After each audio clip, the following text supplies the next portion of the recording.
A druhá ambícia, aby to bola otvorená vláda, aby to bolo otvorené vládnutie, aby sme vtiahli ľudí do deja. Aby ľudia mali pocit, že tá vláda vlastne, že sa my nezaujímame politické strany o ľudí iba pred voľbami 3 mesiace, keď guláše predvolebné a billboardy, ale že naozaj počas celých 4 rokov ľudí sa snažíme vtiahnuť do deja. Máte ten pocit? Spôsobom? Aby priebežne možno, tak ako v Maďarsku Viktor Orbán, aj keď mnohí ho kritizujú, mne sa osobne naozaj páči taký inštitút, alebo teda forma celonárodných plebiscitov, alebo takých poradných, ako kvázi referent, že ľudia sa vyjadrujú pri závažných veciach, aký majú názor. Samozrejme, on to robí trošičku takým populistickým spôsobom, ale myslím, že to je dobrá vec, ktorú by sme zaviesť mali. A zároveň tretia ambícia, a to by som bol veľmi rád, aby to bola taká naša spoločná, aby sme zabojovali o dušu a srdce voliča Smeru, voliča Mariana Kotlebu, voliča Štefana Harabína alebo ľudí, ktorí voliť nechodia. Aby sme tým ľuďom ukázali, že sa vôbec nemusia tej vlády báť a že sme v podstate viac sociálne cítiaci ako tá strana, ktorá doteraz tu 12 rokov nás opíjala rožkom, že je sociálna demokracia. Máte ten pocit, že to tak naozaj je? No a čo sa týka Oľana, malá zmena. Po pol roku poslanec Národnej rady za Oľano Dominik Drdúl, čo sa týka referenda a toho, čo bolo povedané Igorom Matovičom. V tomto prípade by som sa necítil byť viazaný výsledkom tohto referenda, pretože nemám pocit, že by naša vláda robila niečo, čo by bolo tak krajne zlé a nespravodlivé, že by to odôvodňovalo skrátenie volebného obdobia ústavným zákonom. Ten Matovič mal svojím spôsobom pravdu, že vťahol a že vťahne ľudí do toho deja. On si niečo vymyslí a potom ľudia 5 hodín stoja v daždi v zime. Títo nepôjdu protestovať a títo by mali, lebo títo sú vytrenovaní. Vieš, mokro, zima, vieš, rúška, toto všetko. Títo by mohli ísť, tí, čo tam v sobotu stáli. Tým vodné delá asi vadiť nebudú. Pán Sulík, toto sú ľudia, ktorí sú okolo vás.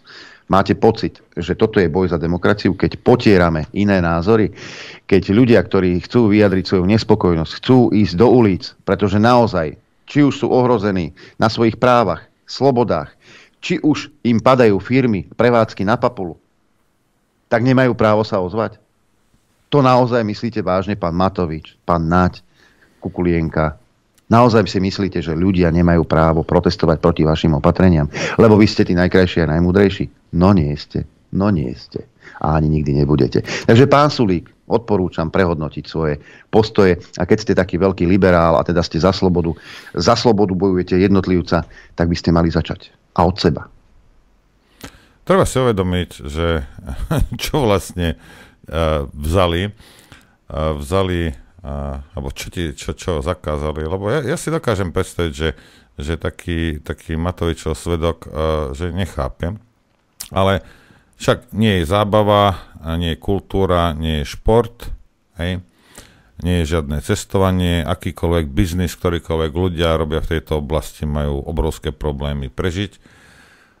A dve veci môžeš, nakupovať si žrádlo a chodiť robiť pre korporácie. Tieto dve veci môžeš robiť. A ja neviem, či ten svedok Matovičov, vieš, ešte stále bojujeme proti pandémii. Tú hnusobu ideme poraziť, lebo jasne ten vírus je úplne posratý z celého Matoviča a z tých jeho debilných voličov, lebo inak to nemôžem povedať, ktorí ešte stále nejakým spôsobom obhajujú. Mňa by zaujímalo, koľký z týchto svedkov majú reštaurácie, bufety, fitka, aj neviem čo, z týchto Matovičových svedkov. A zober si, že koľky majú malé obchody s drogériou, z Kotlebových voličov, s drogériou a povedzme s potravinami. A títo Kotlevovi voliči sa ti môžu iba rehotať. Ty inteligent. Budú ti ho obhajovať, nemá na nájom, nemá na žrádlo, nemá na to, aby fungoval, ale bude stále obhajovať a tieto drakonické, úplne antiekonomické nariadenia. Ja to nechápem, týchto ľudí. Ako čo? No, keď ťa nezoberie koróňa, tak hladom skapeš. Alebo skončíš na ulici s ostatnými bezdomovcami. Ty debil. Ale si treba uvedomiť, že stojí a padá to na rozhodnutí jedného jediného človeka. Igora Matoviča.